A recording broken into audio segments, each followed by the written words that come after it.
Baik, kita ke Bumi Kenyalang yang memfokuskan pengenalan bank digital. Terus saja bersama dengan Vanessa Mering. Silakan Vanessa.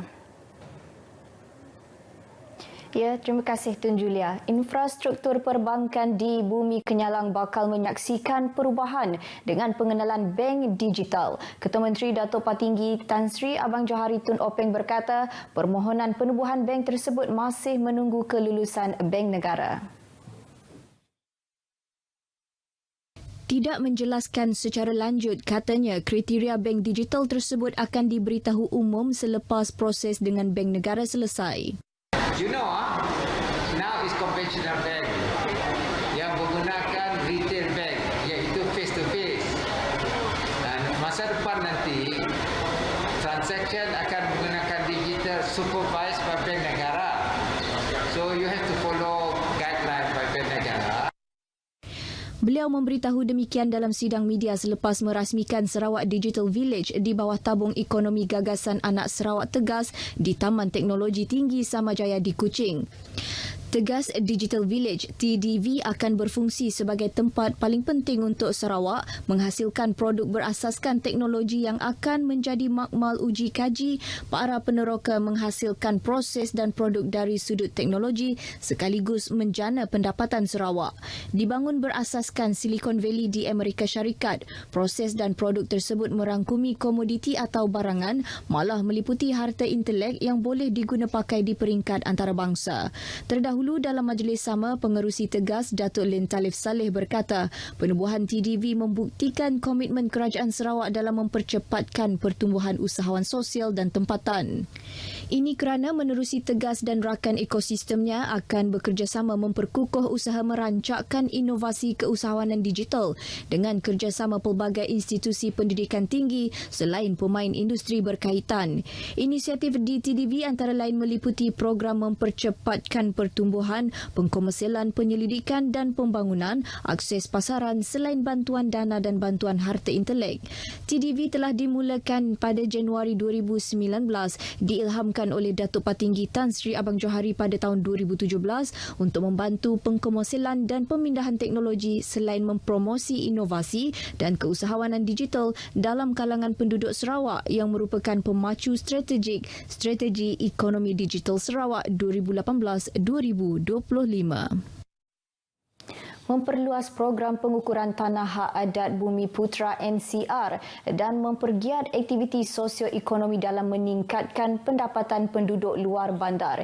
Itu dua perkara utama yang akan diberi penekanan oleh Gabungan Parti Sarawak GPS sebaik selesai pilihan raya umum Dewan Undangan Negeri PRU Dun Sarawak yang ke-12. Timbalan Ketua Menteri Datuk Ahmad Douglas Ugah Embas semasa berucap pada program Agricop di Ulu Bayo rimbas debat semalam menjelaskan usaha menyukat tanah NCR di bawah Seksyen 6 Kanun Tanah Negeri membolehkannya diwarta sebagai rizab guna sama Bumi Putra sebelum disukat secara individu dan dikeluarkan surat hak milik tanah di bawah Seksyen 18 Kanun Tanah Negeri. Usaha seterusnya adalah merancang program untuk membangunkan tanah tersebut, terutama untuk tujuan pertanian bagi meningkatkan pendapatan kepada pemilik tanah NCR. Tambah beliau, sejak tahun 2010, kerajaan negeri telah menyukat lebih 1 juta hektar tanah NCR di bawah program inisiatif baru pengukuran tanah NCR. Dari keluasan tersebut, 780,203 hektar telah diwartakan. Dalam perkembangan lain, Datuk Ahmad Douglas yang juga Menteri Pemodenan Pertanian, Tanah Adat dan Pembangunan Wilayah mahu masyarakat luar bandar melibatkan diri secara aktif dalam pertanian dan penternakan secara moden. Masyarakat harus menerima hakikat bahawa mereka perlu beralih dari pertanian secara konvensional kepada pertanian moden seperti fertigasi dan hidroponik dalam usaha untuk meningkatkan kualiti dan kuantiti produk. Oleh itu, program Agricop yang dilaksana di seluruh negeri bertujuan mendedahkan petani, pekebun dan penternak dengan konsep pertanian moden. Mengenai pilihan raya negeri kali ini, Datuk Ahmad Douglas percaya prosedur operasi standard SOP yang ketat akan dilaksana oleh Suruhanjaya Pilihan Raya SPR dan Kementerian Kesihatan Malaysia sama seperti PRU Melaka. Katanya, tanpa ada perhimpunan besar-besaran atau kempen dari rumah ke rumah, semuanya dibuat demi untuk keselamatan orang ramai. SPR akan bermesyuarat Rabu ini bagi memutuskan tarikh-tarikh penting PRU Dun Sarawak yang ke-12.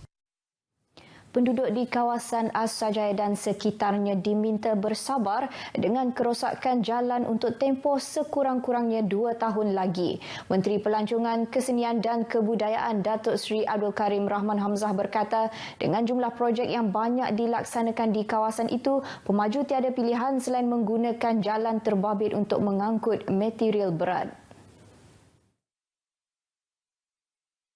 Motosikal ataupun menggunakan kenderaan motorkar, berhati-hati kerana di sana jalannya terumbang-ambing pada masa ini. Apabila projek-projek yang sedia ada siap, saya percaya jalannya akan balik seperti sedia kala. Datuk Seri Abdul Karim yang ditemui media selepas majlis bersama Ketua Masyarakat Asrajaya di Kuching turut mendedahkan setakat hari ini 3 syarikat pemaju telah dilantik bagi menaik taraf jalan di kawasan Asrajaya dan sekitarnya. Dalam pada itu, mengulas mengenai pilihan raya umum Dewan Undangan Negeri Melaka yang lepas, beliau melihat rakyat mengutamakan parti pemerintah yang stabil untuk memimpin negeri mereka.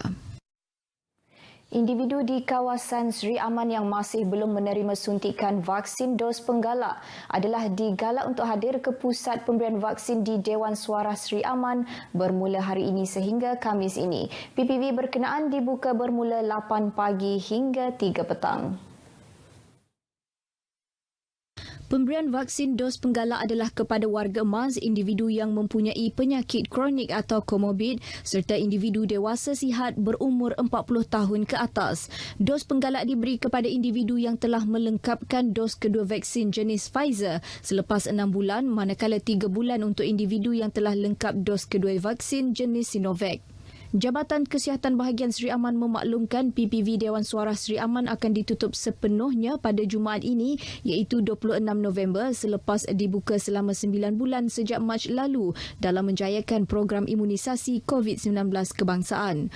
Oleh itu, individu yang belum menerima dos penggalak diminta untuk mengambil peluang selama 4 hari ini untuk menerima suntikan vaksin di PPV tersebut. Dengan itu, sekian perkembangan berita dari Sarawak. Kita kembali bersama Tun Julia di Angkasa Puri.